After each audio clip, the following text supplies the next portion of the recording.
Welcome to NuttieBuddie Entertainment.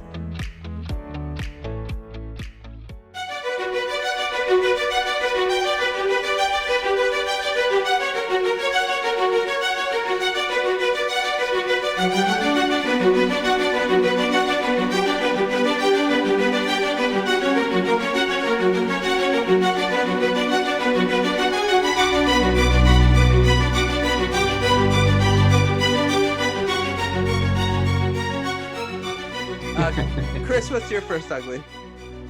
My first ugly is Jar Jar.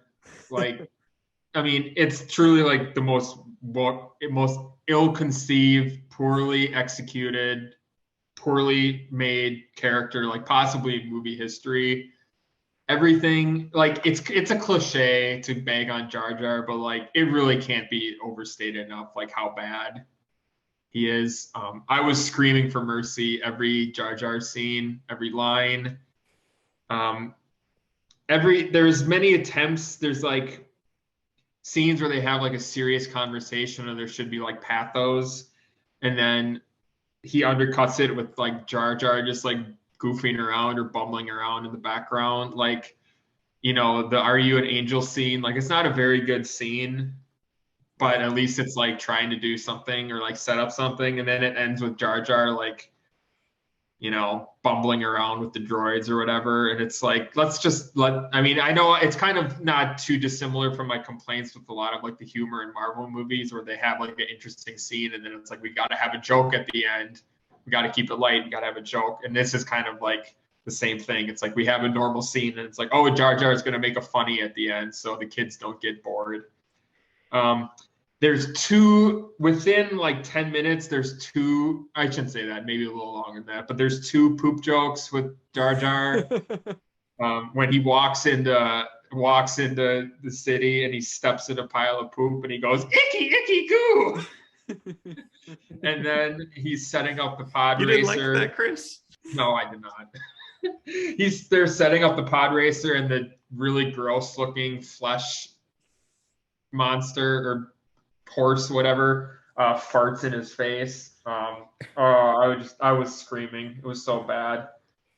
That is one thing, Chris, that I noticed when I rewatched it is the amount of humor.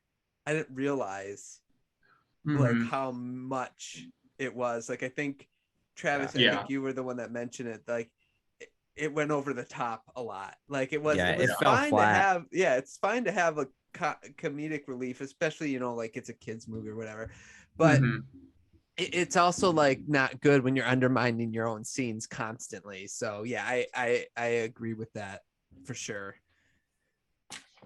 Let's see, my first ugly, I'm gonna say any scene with Anakin and Padme was just cringe all the way. Like I like anytime they talked, I was like, oh my god, this is awful. I can't believe they're doing this. The age gap is there. And then just like, we'll talk about this when we do the episode 2 rewatch, just like how they fell in love with each other when they knew each other only for like 5 days or 10 days or whatever it was. And then like, they don't see each other for 10 years, but they're like still obsessed with each other. I just don't get that because like, as a 9-year-old, you have a crush, right? But like 10 years later, that's gone. Like it's gone. It's not there anymore. You know what I'm saying? So I don't know. Any scene with Anakin and Padme, you can pick it. I just did not. I thought the dialogue was awful and their interaction was awful. Go ahead, Chris. I didn't realize how much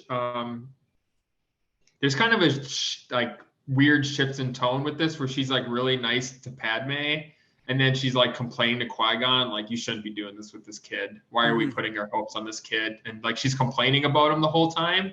I didn't really remember that from when I was younger, that there's that kind of like, I don't know if it's a reshoot thing or what, but there's weird shifts in her attitude toward him.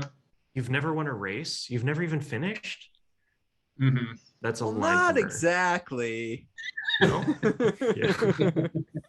Women don't have mood swings, okay, Chris? That doesn't happen. Okay, let's see here. Any other uglies? We'll just open. Go ahead, Spencer. Oh, I have another ugly with I mean, it kind of goes along with what everyone said, Jar Jar. It's like, I want to like him because he's so unbelievably hated. And I think the picture of his face is just funny because he's like, oh. he's so nonchalant and goofy, you want to like him, but it's like he's really unlikable. And I think historically, like George Lucas has stated that he was inspired by Hidden Fortress, Akira Kurosawa's movie, where there's two like bumbling kind of like peasant characters who kind of give you the perspective of the viewer. And although they're stupid and fumbling through and only want money and they're stupid, they give you a perspective of almost the audience, like what everyone's thinking. Like when someone's talking high and mighty, they're like, well, why don't we just smash and grab or something? But instead of being goofy and a salt of the earth type and putting some sort of mental clarity and some sort of like gems of knowledge, there's just nothing. He's just absolutely a bumbling fool the entire time from beginning to end. Yeah, no, you're not wrong. You're not wrong. Yeah, and that's sad. But like Travis said, he's so bad that he's good at some point where we're all quoting him and making fun of him. He's iconic. Go ahead, Chris. Does anyone know? I found this out today doing some research. Do you know who originally wanted to play Jar Jar? Any guesses? Brad Pitt. Oh, I wish it was Brad Pitt. No, Michael Jackson. And George Lucas decided that he was too famous and that he would overshadow the movie by having Michael Jackson in it. That would have been insane. Yeah.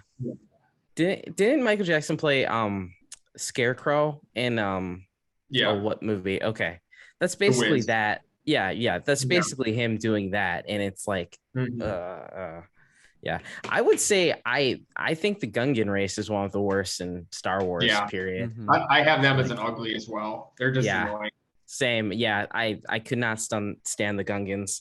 You guys, you didn't even like that one. There was one, I remember in my mind, like hating everyone, even Boss Nass is kind of annoying. But there's one general who has like kind of a mustache. Yeah, Captain Tarkles. Did you like him? He's probably the best one out of all of them.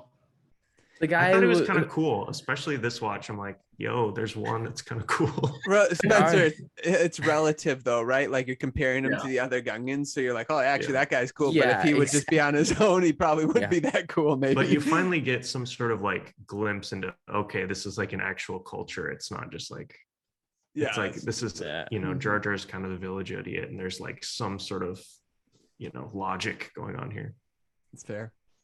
Yeah, but then when the droids are starting to, I forget if it's when they're attacking or if they're kind of like overwhelming the Gungans, Captain Tarples turns to Jar Jar and says, and I quote, "Ouch time." It's colloquialism. Go ahead, Travis. At least what the Gungans do bring is they do have a sweet setup with their whole army. So they bring in this giant shield, which goes off of other I did like that. Whatever those I do think that was a cool visual. Yeah. So that was completely on that. Yeah, that was cool to see. And then instead of a blaster, they have little electro whatever balls. What are they called?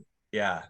So yeah, it was something unique at least. But yeah, they kind of are an annoying race. There you have it, just a clip of our podcast when we went over the great, the good, the bad, and the ugly for The Phantom Menace. If you'd like to listen to the rest of the podcast, go ahead and click on one of the links below or look wherever you get your podcasts. Also, please subscribe and like the video. I hope you guys enjoyed, and we will talk to you guys soon.